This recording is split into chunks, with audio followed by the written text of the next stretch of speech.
টাটকা কাতলা মাছ ভেজে নিয়েছি ভালো করে।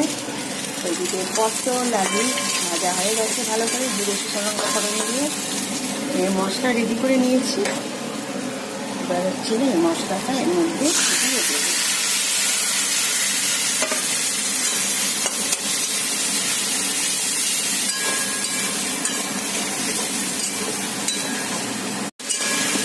ওই দেখো মশলা দিয়ে ভালো করে কষিয়ে নিয়েছি। মশলা তো দিয়েছি দিয়ে ধনে গুঁড়ো, জিরে গুঁড়ো, শুকনো লঙ্কা গুঁড়ো, কাঁচা লঙ্কা আর হচ্ছে আদা ভালো করে কষিয়ে নিয়েছি।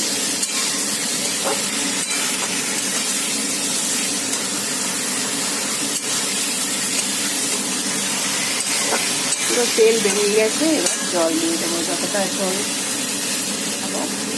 এতগুলো মাছ তো একটু জল লাগবে, মাছটা পরে দেবো। মাছগুলো দিয়ে এই যে ভালো করে ঝোল ফুটে গেছে। এবার একটু আটা, অনেকে পিটুলি বলে, যাই হোক, তো একটু ঝোলটা একটু ঘন হওয়ার জন্য পিটুলি একটু দিয়ে দেবো। তো টাটকা মাছ তো তার জন্য আমি গরম মশলা ইউজ করলাম না, কারণ টাটকা মাছের ঝোলের টেস্ট একটা আলাদা হয়।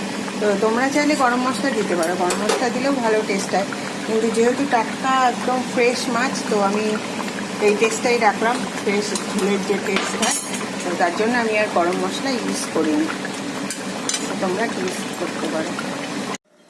কমপ্লিট আমার আলু পটল দিয়ে কাতলা মাছের ঝোল রেডি করে নিয়েছি।